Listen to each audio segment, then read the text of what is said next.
Olá, prezados e prezadas, tudo bem com vocês? Meu nome é Ranieri Nogueira, eu sou procurador federal na Advocacia Geral da União. Atualmente, eu atuo na equipe de trabalho remoto na área previdenciária e eu vim aqui falar com você que está estudando para os concursos da AGU, seja para procurador federal, advogado da União e também procurador da Fazenda Nacional. Eu vim aqui trazer para vocês 5 orientações para vocês aumentarem as chances de aprovação na AGU e também 2 orientações após a posse. Eu quero agradecer o convite da ANAF, parabenizar a gestão e falar um pouquinho também da minha atuação. No campo da ANAF, eu já fui até o Congresso, contra a PEC 32, entre outras atuações voluntárias, né? Além disso, no âmbito da PGF, eu fui gerente de projetos e também na escola da AGU como professor. Bom, vamos começar então aqui as orientações para você, futuro membro da AGU. A primeira orientação é a seguinte: entenda o conceito de pedras grandes e pedras pequenas. Veja, existe um vídeo na internet que, se você colocar pedras grandes e pedras pequenas, sobre gestão, você vai entender o seguinte: se você observar o edital da AGU, dos 3 concursos, ele é extremamente extenso, de tal maneira que, por uma matemática simples, você não consegue vencê-lo se você estudar, por exemplo, um item do edital por semana. Ora, somente direito administrativo tem ali aproximadamente 90 itens, salvo engano, né? Aproximadamente. Ora, você precisaria aí de praticamente, o ano tem 52 semanas, quase um ano, e a gente não tem esse tempo. Então, você precisa saber priorizar as chamadas pedras grandes, tá? Quais são, primeiro, aquelas matérias mais relevantes? Aí você consegue observar analisando o próprio edital. Então, você tem ali administrativo, constitucional, processo civil, seguridade social é sim uma pedra grande, né? Até mesmo para o concurso da AGU, penal e processo penal tem uma relevância, diferente das outras procuradorias. Então, você precisa descobrir essas pedras grandes. E como que você descobre o que é mais importante para os concursos da AGU? E aí vem a segunda orientação. Olha, treino forte, prova fácil. O que você vai fazer no dia da prova? Questões. Então, você precisa ser muito bom em fazer questões. Por isso, faça questões diariamente. Sim, faça tantas questões que vai chegar no dia da prova que você vai acertar algumas só de ter feito tantas questões.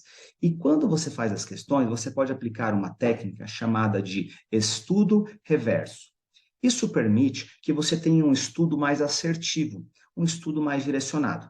Exemplifico. Imagina que você tem que estudar controle de constitucionalidade. Em qualquer manual, né, de direito constitucional, provavelmente vai ter ali mais de 200 páginas para você ler. E lembra? Não dá tempo de ficar estudando de maneira tão profunda as matérias nessa reta final.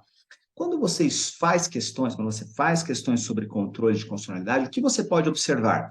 Você pode observar que o examinador muitas vezes cobra a letra da lei ou entendimento jurisprudencial. Estatisticamente, e até mesmo historicamente, as provas da AGU, as 3 provas, elas tendem a cobrar, tá, mais jurisprudência e a lei também. É o perfil. É claro que é da PFN, a banca era ESAF, então houve aí uma alteração, mas como vai ser a banca Sebrasp, podemos dizer que a Sebrasp tem essa tendência a cobrar muito da jurisprudência, tá? E não fuja daquelas matérias, né? Meu futuro colega, minha futura colega, não fuja daquelas matérias que você não tem familiaridade, porque são justamente estas que lhe darão a oportunidade de ingressar na carreira. Isso por quê? Porque no saldo você tem que ter a porcentagem. Exemplo, direito internacional é 10% das provas anteriores. Então, você precisa vencer isso daí. Sobre pedras grandes, vou dar mais um exemplo para ficar bem claro para você. Por exemplo, a emenda constitucional 103, que fez uma grande alteração na Previdência, né, na Seguridade Social, por se dizer. É um exemplo de pedra grande. Com certeza será muito cobrado, porque é uma emenda que alterou até mesmo muito das leis como, por exemplo, a Lei de Benefícios Previdenciários, entre outras leis. Então, esse é um exemplo de pedras grandes, tá? Terceira orientação, estude com profundidade a jurisprudência. E vou recomendar aqui o site gratuito do professor Márcio Cavalcante, Dizer o Direito. E leia aí nesse site os informativos completos. Exemplo para você. O prazo decadencial de 5 anos da Lei 9784, processo administrativo. Você sabe que o prazo é de 5 anos? Bom, você já deve saber isso, né? Que a administração tem esse prazo para rever os seus atos e tudo mais. Lá na lei está escrito salvo má-fé. O STF, na repercussão geral 839, disse o seguinte: não se aplica a esse prazo quando houver afronta à Constituição. Olha, isso tem muito cara de prova da AGU, para te dar um exemplo, tá?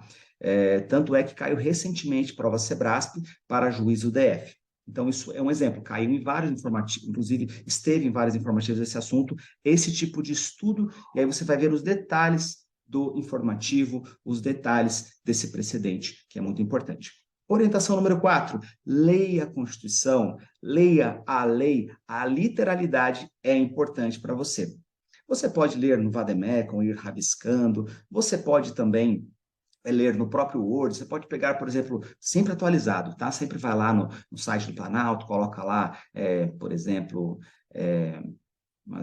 aí uma lei importante para vocês, a lei de licitações, coloca lá a lei atualizadinha, pode colar no Word, estudando, aí você faz questões e vai anotando a sua lei, vai virando uma lei comentada por você mesmo, ao ler os informativos, ao ler a própria lei, a questão que você errou, você pode ir comentando e anotando essa lei, tá? E 5, revise. E isso não é intuitivo, porque vamos pensar, o edital é grande. E aí você pensa, eu vou estudar um tiro só. Só que o nosso cérebro, do ponto de vista científico, ele tem uma curva de esquecimento. Isso até tem a ver com saúde mental. É importante que nós esqueçamos, né, uma parte das coisas que acontecem com a gente. Então, a curva de esquecimento ela é uma realidade. Por isso, você precisa ter o hábito de revisar. Como que você revisa? Uma das maneiras é fazendo simulados a cada 15 dias, porque o simulado ele é um en passant em várias matérias. Além disso, ao fazer questões diariamente, você vai reparar que, olha, fazer ali 30, 50 questões por dia, você vai reparar que geralmente o examinador não tem muito para onde fugir. Ele vai para o informativo, vai para a lei e uns 15 a 20% da doutrina. Pode variar de prova para prova. Tá? E a questão é um termômetro. Então, se você está revisando, você já estudou licitações, recomendo até que você tenha uma doutrina para você ler focada, tá? Conforme a necessidade administrativa, porque é uma prova da AGU, né, dos 3 concursos, você precisa ter ali uma profundidade nesse tema licitação, é um exemplo de pedra grande, inclusive. Aí você estudou licitações e foi para as questões, né? Ou você aplicou o estudo reverso, você viu como caía a lei, você foi para a lei. Ok. E aí você estudou a lei e foi para as questões, leu um pouquinho de doutrina, foi para as questões, entende o processo? Questões, lei, doutrina, conforme a necessidade. Joia. Aí você errou, você fez ali 50 questões e errou a maior parte.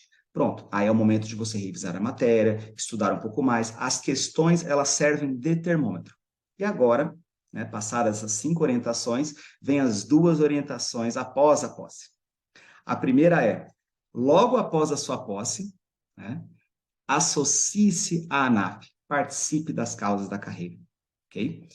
E a segunda orientação após a posse é, imagine já o dia da sua posse. Já vai imaginando você ali no jantar, com os colegas, né? No Coco Bambu, ali no Lago Sul, e comemorando. Imagine esse dia, porque ele há de chegar. Faça a sua parte e é isso. Espero que tenha gostado. Um forte abraço, bons estudos para você e até mais.